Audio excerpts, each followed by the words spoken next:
ร้านเครื่องมือช่างสวัสดีครับวันนี้ทางร้านเราก็จะมารีวิวนำเสนอนะครับตู้เชื่อมยี่ห้อ AP Welding นะครับเป็นระบบไฟ MMA 420S นะครับผมตัวนี้เป็นตัวโฉมของปี 2019 นะครับผมมาพร้อมกับฟังก์ชันการใช้งาน 3 ปุ่มปรับนะครับผมและสวิตช์เปิดปิดเครื่องเป็นเบรกเกอร์คัตออฟนะครับผมเป็นตัวรุ่นล่าสุดเลยนะฮะมาพร้อมกับอุปกรณ์ของแถมครบครันเลยนะฮะอุปกรณ์ของแถมที่ว่าจัดเต็มเลยนะครับในราคาเพียงแค่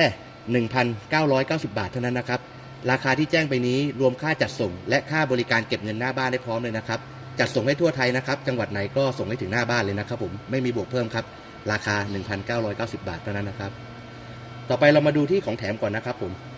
ตัวนี้นะครับก็จะมีสายเชื่อมแถมให้นะครับผมสายเชื่อมของเราเป็นสำเร็จรูปยาว 5 เมตรนะครับและเป็นสายอย่างดีอย่างหนาเลยนะครับทนความร้อนนะครับพร้อมครีมจับออกหัวเซรามิกนะครับตัวจับเป็นทองแดงแท้นะครับทนความร้อนใช้งานได้นานเลยนะครับผมซึ่งต่างจากทั่วไปนะครับผมครีมจับก็จะคนละอย่างนะครับสายเชื่อมก็จะคนละไซส์กันเลยนะครับผมตัวนี้เราจัดเต็มให้เลยนะครับไม่มีกั๊กแล้วก็มีสายดินให้พร้อมนะครับผมมีหน้ากากแปรงเคาะให้พร้อมนะครับผมถุงมือผ้าถุงมือหนังคู่หนึ่งนะครับถุงมือกันความร้อนคู่มือการใช้งานและมีบัตรรับประกันของ AP Welding นะครับสินค้าเรามีรับประกันให้1 ปีนะครับโดยไม่มีค่าใช้จ่ายดูแลกันยาวๆเลยนะครับต่อไปเรามาดูที่ตัวตู้เชื่อมนะครับผม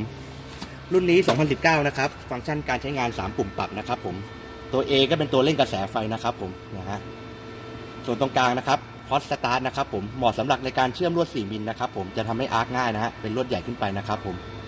ส่วนทางซ้ายเป็นอาร์คฟอสนะครับอาร์คฟอสตัวนี้ก็คือเหมาะสำหรับถ้าเราต่อสายเชื่อมยาวนะครับประมาณ15 เมตรขึ้นไปนะฮะจะไม่ทำให้กระแสไฟ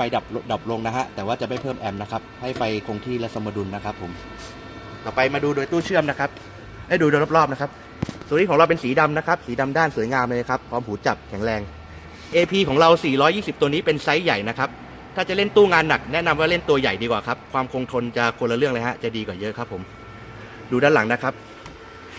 มาพร้อมกับพัดลมระบายความร้อนขนาดใหญ่นะครับและมีระบบสำรองไฟในตัวนะฮะถ้าผมปิดสวิตช์นะครับเครื่องจะไม่หยุดทำงานประมาณ5 วินาทีถึงหยุดนะครับป้องกันไฟช็อตไฟตกนะครับผมมาพร้อมกับเซฟตี้ต่อที่2นะครับสวิตช์เบรกเกอร์นะครับผมนะฮะเรียกได้ว่าตัวนี้จัดเต็มเลยนะครับของปีนี้โอเคครับเดี๋ยวเราจะมาทดสอบนะฮะเชื่อมลวด 4 มิลนะครับผมของ AP Welding โดยการต่อสายเชื่อมยาว 15 เมตรนะครับเดี๋ยวจะถ่ายสายให้ดูนะครับผมสายยาวถึงช่างเชื่อมนะครับผมลวด 4 มิลก็จะเป็นของยาวาต้านะฮะกระแสไฟแรงมากเลยนะครับผมนิ่งและคงที่นะฮะ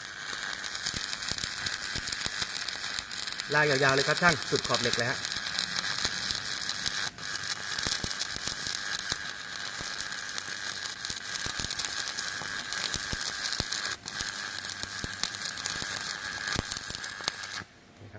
เรามาดูรอยเชื่อมกันครับนะครับผมโอเคฮะสวยงามครับโอเคครับถ้าสนใจก็สั่งซื้อได้นะครับราคา 1,990 บาทนะครับตู้เชื่อม 420 AP Welding นะครับราคานี้ไม่มีบวกเพิ่มนะครับขอบคุณมากครับสวัสดีครับ